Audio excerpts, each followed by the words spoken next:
Hello kids, so we are learning about a culture and heritage. So in last class we learned about a language, a clothes, a dance and music. So in today's class let us learn about a painting. So painting. So traditional painting in India has also been inspired by either religion or by rulers. So a painting is inspired by the religion or by some rulers. So the famous wall painting in the Ajanta cave in Maharashtra shows the life of Buddha. So the famous painting in Ajanta cave, which is there in Maharashtra, it will shows the life of Buddha. So they were drawn by Buddhist priest and more than 1500 year ago. So Ajanta cave, it is in Maharashtra. In that Ajanta cave we can see the life of Buddha, which is drawn by the Buddhist priest. So it is more old, it is old than 1500 years. So this is a painting of Buddha as Padma Pani. So it is in Ajanta cave. So the art of miniature painting was made popular in India by the Mughal kings. So the art of miniature paintings, the small paintings, was popularized by the Mughal kings. Miniature paintings are small in size but shows things in great detail. So this miniature paintings will be in small size but it shows more details. So they shows landscapes, hunting, battle scenes and stories from the life of God Krishna. So this is an example for miniature painting which shows the Radha and Krishna. So this is a miniature painting.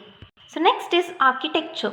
So architecture or the art of building was earlier inspired by religion. So Buddhism inspired the building of many stupas. So this architecture means building was inspired by the religions. So many of the buildings have its own style, right? Yes. So in the first picture you can see it is a style of stupas. So Sanchi stupa, which is in Sanchi. So the Emperor Ashoka and his successors built the beautiful stupas as Sanchi and Sarnas. So the Emperor Ashoka, he built many stupas. So he built one of the stupas which is very beautiful. It is Sanchi and Sarnath. So several Hindu temples with beautiful carvings were built later. So Kailash temple at Ellora has been carved from the single stone.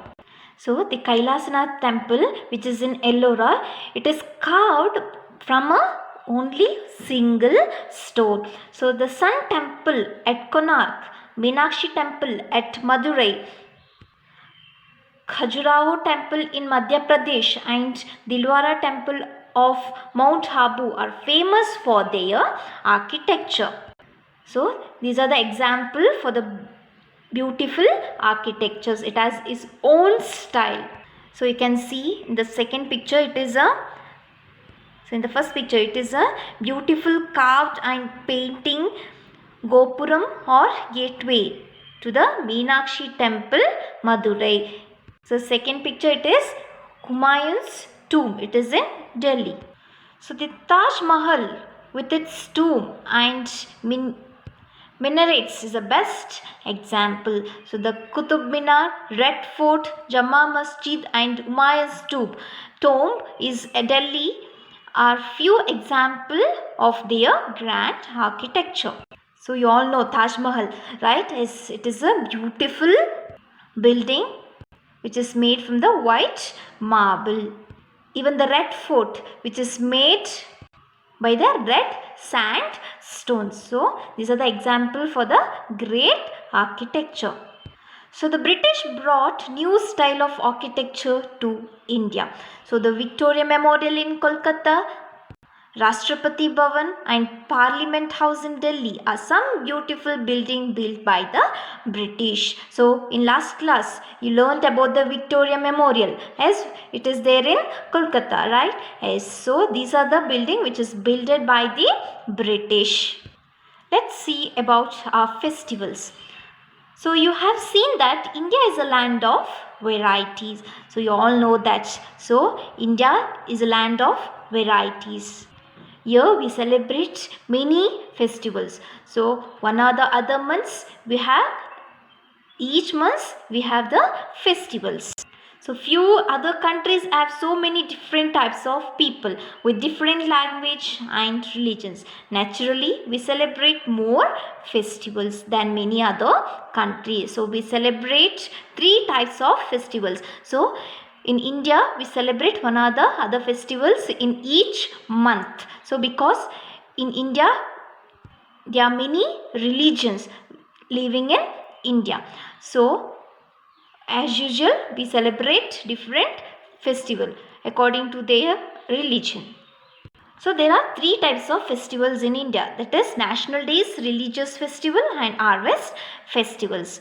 So national days which we all will celebrate, means all the nation will celebrate this national days. So national days such as Independence Day we celebrate on 15th August, Republic Day we celebrate this on 26th January, and Gandhi Jayanti we celebrate on 2nd October. So religious festivals. So religious festivals are celebrated by certain religions. So religious festivals are Diwali, Eid, Christmas, Guru Parv, Ganesh Chaturthi, Dasara and Durga Puja, Buddha Purnima and Mahavir Jayanti. So these are the example for religious festivals. So next is harvest festivals. So harvest festival, why do we celebrate this harvest festival? So these harvest festivals are celebrated when a crop is harvested. So in many states, these harvest festivals are called by different names. So in Karnataka, we call it as Sankranti, right? In Tamil Nadu, we call it as Pongal, right? Yes. So this harvest festival are celebrated when a crop is harvested. They express the joy of the farmers. So some of these are Onam in Kerala, Pongal in Tamil Nadu, Bihu in Assam, Holi in Uttar Pradesh and other states of North India, and Baisakhi in Punjab. So these harvest festivals are called in different names in different states. So this is all about our culture and heritage. So I hope all have understood. Please go through the chapter, read the chapter properly. Thank you. Have a great day.